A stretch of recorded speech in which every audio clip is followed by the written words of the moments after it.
Brendan, can you just talk about the significance of today? Well, it's our official launch to our 100th anniversary season, and I want to give a lot of credit to Shannon Hosford and her team that have done so much of the work in preparing to make this a special year for our fans that want to see some of their favorite players from the team's history recognized and favorite moments from the team's history recognized. It's been a huge job for her. We've got a lot of plans. If you're a Toronto Maple Leaf fan, then it's been our goal to make this a special year in many different ways. Nothing would be sweeter for the Maple Leafs fans than to see this team get into the playoffs. Do you think that's a realistic goal with the changes we've made? Our goal is to really just be the best that we can be, and I don't think we stand here on this day and sort of set any sort of limitations to us. It's just really the beginning of the process for so many of our young players. I just got back from Niagara and seeing our young guys and how hard they're working, getting ready to hopefully crack our lineup. And I know some of our current players are excited about the season as well. So, we had a lot of good things last year, obviously, and I think that we're pointing in the right direction with a lot of the work from Mike Babcock and Lou Lamoriello.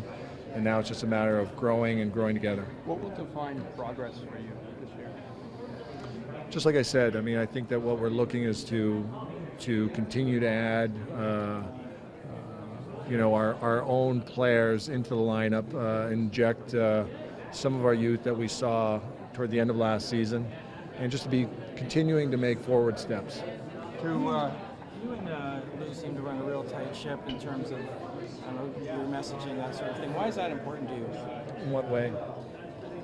Just keeping your message quiet, keeping focus. It's sort of like an oxymoron, a quiet message. But why is that important to you?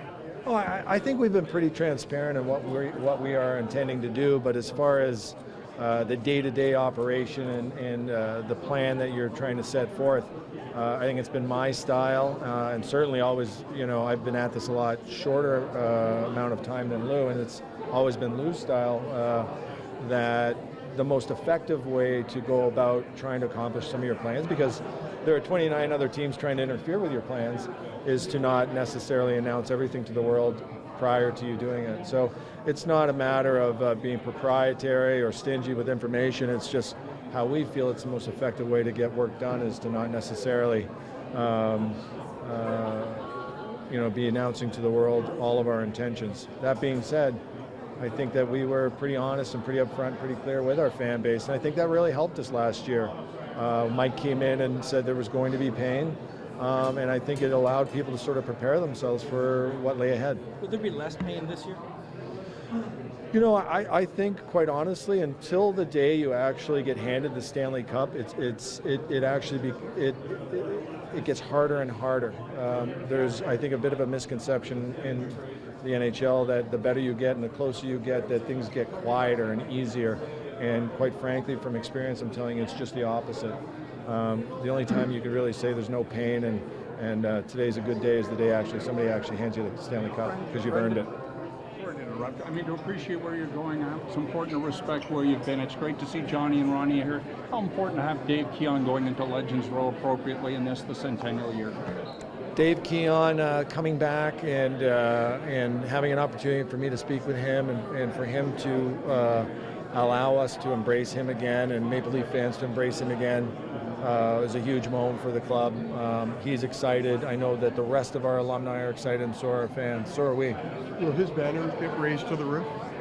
You know what? That's something that we haven't talked about yet. I think when I approached Dave about being in Legends Row, it was really just a conversation about Legends Row. So where things go next, we shall see. But I thought that it was very important at that one time to just focus on what we wanted from him at the moment, which was to come back into the fold and be a part of Legends Row, and he graciously accepted. Aside from the on-ice product, Brendan, how important is it to you for the Maple Leafs to be viewed as a top organization? Well, I think that you can't ask your players to do things that you yourself and management aren't doing, which is, to be doing everything to the best of your ability, to be a first-class organization, to do everything that we can, so the only thing that our players have to worry about is going out and playing hockey. Lou doesn't like. Austin Matthews hasn't signed his ELC yet. Can we get an update on that? You'd have to ask our general manager. Lou doesn't like to give out bonuses, but usually the top pick gets them. What's going to happen there? Well, Mitch Marner got bonuses, and Lou did his contract. So, again, without going into any details, that's a question for our general manager, and it's not for me to overstep my boundaries as team president and try and do his job for him. Lou is, my mind, he's a brilliant general manager, the only general manager currently in the Hall of Fame. And Lou will get the job done, whatever is best for the team. The Outdoor Classic going to be a centerpiece, Jewel, not only for the players, but the alumni who get the privilege of playing in this and knowing in what kind of shape you want to be in when you're going to be playing in front of that many people come New Year's Eve. Who, me? Possibly. Yeah, I'll be a little bit conflicted, but it's, the NHL game on New Year's Day is something that our players are excited about. And when you look at BMO Field, and it's more of an intimate atmosphere, but I think it's a great venue for an outdoor game. And look, this is something, it's exciting for us that we're doing this here in Toronto, and our fans don't have to necessarily get in their cars and drive somewhere to go experience an outdoor game like that we get to do it right here in our home, celebrate our 100th season. Have you taken the opportunity to walk around this room and look at this exhibit? Yeah, I got some time. I got here early today, and they gave me a tour. And I think our fans are really going to enjoy it. Do you think the outdoor game could become regular, or at least semi-regular, on the Toronto calendar? I know that's a Gary Bettman's thing, but would you like it? You're jumping way ahead of me here, but I'll write that one down and look into it at some point. We'll see how this one goes. It's a lot of work for the NHL, and I know that they do different outdoor games around the league. We'll see how this one goes, and we'll just focus on this one. It's a unique. It's not a Winter Classic. It's not something they do every year. This is an opportunity where the league and the Maple Leafs want to come together and celebrate their 100th birthday together.